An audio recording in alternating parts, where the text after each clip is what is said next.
નમસ્કાર વિદ્યાર્થી મિત્રો, આજના આ ખાસ વિશ્લેષણમાં સૌનું સ્વાગત છે. આજે આપણે જી.કે. ચેસ્ટરટનની અદ્ભુત વાર્તા ધ બ્લુ ક્રોસનું ફકરા દર ફકરા ખૂબ જ ઝીણવટભર્યું વિશ્લેષણ કરવાના છીએ. તેમાં છુપાયેલી દરેક નાની મોટી વિગતોને આપણે આજે ઉકેલીશું, જેથી અભ્યાસ માટે કોઈ જ કસર ન છૂટે. તો ચાલો શરૂ કરીએ. આપણી આજની ચર્ચાના મુખ્ય મુદ્દાઓ પર એક નજર કરી લઈએ. આપણે શરૂઆત કરીશું પાત્રોના પરિચયથી, ત્યારબાદ વિચિત્ર પુરાવાઓની તપાસ, ક્રોસ માટેની ટક્કર, નકલી પાદરીનો પર્દાફાશ અને છેલ્લે અંતિમ વિશ્લેષણ. આ આપણો રોડમેપ રહેશે. તો પહેલા વિભાગથી જ શરૂઆત કરીએ. પહેલો વિભાગ છે મુખ્ય પાત્રોને મળીએ, જાસૂસ અને ચોર. વાર્તાની શરૂઆતમાં જ શિકારી અને શિકાર વચ્ચેનો રોમાંચક તફાવત રજૂ થાય છે. એક તરફ છે વેલેન્ટિન, જે પેરિસનો અત્યંત પ્રખ્યાત જાસૂસ છે, જેની ટ્રેકિંગ ક્ષમતા લાજવાબ છે, અને બીજી તરફ છે ફલામ્બો, ફ્રાન્સનો અત્યંત કુખ્યાત અને ચાલાક ચોર. આ બે દિગ્ગજો જ આખી વાર્તાનો પાયો છે. હવે જો લખાણની આ પ્રારંભિક પંક્તિ કેટલી રસપ્રદ છે. પહેલા જ શબ્દથી જ તે એક હાઈ સ્ટેક્સ ચીઝ એટલે કે મોટા શિકારની રોમાંચક શોધનો અહેસાસ કરાવે છે. આ વાક્ય સીધું જ આપણને વાર્તાના ગંભીર અને રહસ્યમય વાતાવરણમાં ખેંચી જાય છે. અહીં આપણે અંગ્રેજીના અમુક શબ્દો સમજવા ખૂબ જરૂરી છે. વેલેન્ટિનાના લંડન આવવાના હેતુને સંપૂર્ણપણે સમજવા માટે ઓન ધ ટ્રેલ ઓફ અને સસ્પેક્ટ જેવા શબ્દોની સ્પષ્ટતા હોવી જરૂરી છે. ઓન ધ ટ્રેલ ઓફનો સીધો અર્થ છે કોઈ શંકાસ્પદ વ્યક્તિની શોધમાં હોવું અને સક્રિયપણે તેનો પીછો કરવો. બરાબર ને? આગળ વધીએ આપણા બીજા વિભાગ તરફ, વિચિત્ર પુરાવાઓની પાછળ. અહીં ખરેખર મજા આવે છે, કારણ કે વેલેન્ટિનને બે ખૂબ જ વિચિત્ર પાદરીઓ મળે છે, જો પાછળ અજીબ અને હાસ્યાસ્પદ નિશાનીઓ છોડતા જાય છે. લખાણ મુજબ આ પાદરીઓએ રેસ્ટોરન્ટની દિવાલો પર સૂપ ઉડાડ્યો, એટલે કે સ્પ્લેશ કર્યો, અને માર્કેટમાં સફરજન ઉથલાવી દીધા, જેને અપસેટ કર્યા કહેવાય. આ શબ્દપ્રયોગો દર્શાવે છે કે આ કોઈ સામાન્ય ભૂલ ન હતી, પણ ઈરાદાપૂર્વક ફેલાવેલી ગંદકી અને અરાજકતા હતી. આ ટેબલ એ રહસ્યનો ઉકેલ આપે છે. ખાંડમાં મીઠું નાખવું હોય કે બારી તોડવી, આ કોઈ અકસ્માત નહોતા. આ દરેક ક્રિયા વેલેન્ટિનને પોતાના સુધી પહોંચાડવા માટે ઈરાદાપૂર્વક છોડવામાં આવેલો એક પુરાવો હતો. દરેક હરકત પાછળ એક ગુપ્ત હેતુ હતો, જેથી પોલીસ તેમને આસાનીથી શોધી શકે. આ બધા જ પુરાવાઓ છેવટે વેલેન્ટિનને હેમ્સ્ટેડ હીથના ખુલ્લા મેદાનમાં લઈ જાય છે, જ્યાં તેને એક એવી વાતચીત સંભળાય છે જે આખી રમત બદલી નાખે છે. આ છે આપણો ત્રીજો વિભાગ, ક્રોસ માટેની ટક્કર. અહીં વાર્તાનો તણાવ તેની ચરમસીમા પર પહોંચે છે.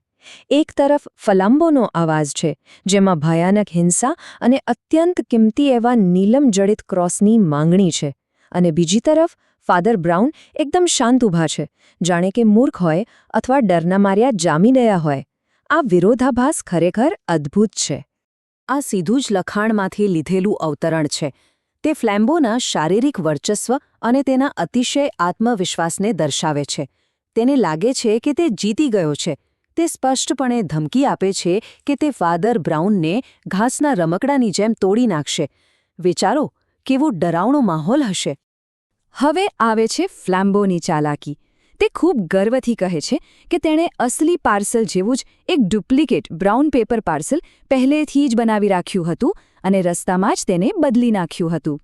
તેને પૂરો વિશ્વાસ છે કે તેણે ફાધર બ્રાઉનને છેતરી લીધા છે, અને હવે તેમની પાસે કાગળ અને સીસાના ટુકડા સિવાય કશું જ નથી. પરંતુ અહીં જ વાર્તામાં એક જોરદાર વળાંક આવે છે. દેખીતી રીતે મૂર્ખ લાગતા નાના પાદરીનો માસ્ટર સ્ટ્રોક હવે છતો થાય છે. ચાલો જોઈએ આપણો ચોથો વિભાગ, નકલી પાદરીની ઓળખ ખુલ્લી પાડવી. જો કેવી રીતે આખી બાજી પલટાય છે. ફાધર બ્રાઉન જરા પણ લાચાર ન હતા. તેમણે 3 ચોક્કસ પગલાઓમાં વ્યવસ્થિત રીતે ફલેમ્બોને માત આપી. પહેલાં તેમણે ફલેમ્બોને પાર્સલ બદલતા જોયો, પછી છુપી રીતે પાર્સલ પાછું બદલી નાખ્યું, અને અંતે અસલી ક્રોસને એક મીઠાઈની દુકાન પર વેસ્ટમિનિસ્ટર મોકલવા માટે સુરક્ષિત રીતે છોડી દીધો. શાનદાર, ખરું ને?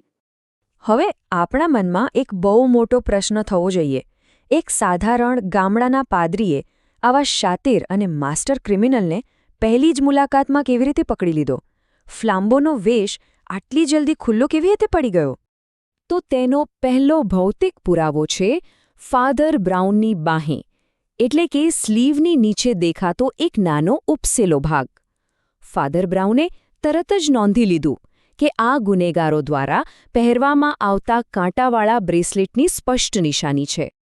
આ ઉપરાંત લખાણમાં કેટલાક બહુ જ રસપ્રદ મનોવૈજ્ઞાનિક પુરાવાઓ પણ આપ્યા છે, જેમ કે વર્ષો પહેલાં હાર્ટલપ પુલમાં સાંભળેલી પાપની કબૂલાતો, જેનાથી ફાધર બ્રાઉન ગુનાહિત તરકીબો શીખ્યા હતા. બીજું, બેડ થિયોલોજી એટલે કે ખોટું ધર્મશાસ્ત્ર. ફ્લેમ્બોએ તર્ક પર હુમલો કર્યો, જે એક સાચો પાદરી ક્યારેય ન કરે. આ દર્શાવે છે કે ફાધર બ્રાઉન માત્ર આંખોથી જ નહીં પણ પોતાની ઊંડી બુદ્ધિ અને અનુભવથી પણ કામ લે છે. આપણે હવે આ વિશ્લેષણની ચરમ સીમા પર છીએ, જ્યાં પોલીસ આખરી ઝાડ પાછળથી બહાર આવે છે. અને આ છે આપણો છેલ્લો વિભાગ, અંતિમ વિશ્લેષણ, સાચી મહારત. અહીં ફલામ્બો પોતાની હાર માની લે છે અને જાસૂસ વેલેન્ટિન સામે સન્માનપૂર્વક ઝૂકે છે. પણ ખરી મજા તો ત્યારે આવે છે જ્યારે ખુદ વેલેન્ટિન, જે આટલો મહાન જાસૂસ છે, તે આગ્રહ કરે છે કે તેઓ બંનેએ તેમના માસ્ટર એટલે કે ફાધર બ્રાઉનની સામે ઝૂકવું જોઈએ. આ ખરેખર એક રોમાંચક અને પ્રભાવશાળી ક્ષણ છે. જો આ બંને પાત્રોની સામસામી સરખામણી કરીએ તો તફાવત એકદમ સ્પષ્ટ છે. ફલામ્બો માત્ર પોતાની ઊંચાઈ અને શારીરિક બળ પર આધાર રાખતો હતો, જ્યારે બીજી બાજુ ઠેંગણા અને સાધારણ દેખાતા ફાધર બ્રાઉને મનોવિજ્ઞાન અને માનવ સ્વભાવના ઝીણવટભર્યા નિરીક્ષણથી જીત મેળવી. આ જ તો છે દેખાવ અને વાસ્તવિકતા વચ્ચેનો મોટો તફાવત. આ મોડેલ ખરેખર તો આખી વાર્તાનો સારાંશ છે. એક પાદરી તરીકે લોકોના પાપની કબૂલાત સાંભળીને ફાધર બ્રાઉનને માનવ દુષ્ટતાની ઊંડી સમજ મળી હતી, અને આ જ સમજે તેમને કોઈપણ નકલી વ્યક્તિને ઓળખવામાં મદદ કરી, પછી ભવેને તેનો વેશ ગમે તેટલો ચાલાકીભર્યો કેમ ન હોય. તો આજના આ વિગતવાર અભ્યાસના અંતે એક બહુ જ વિચારવાલાયક પ્રશ્નો ઊભો થાય છે.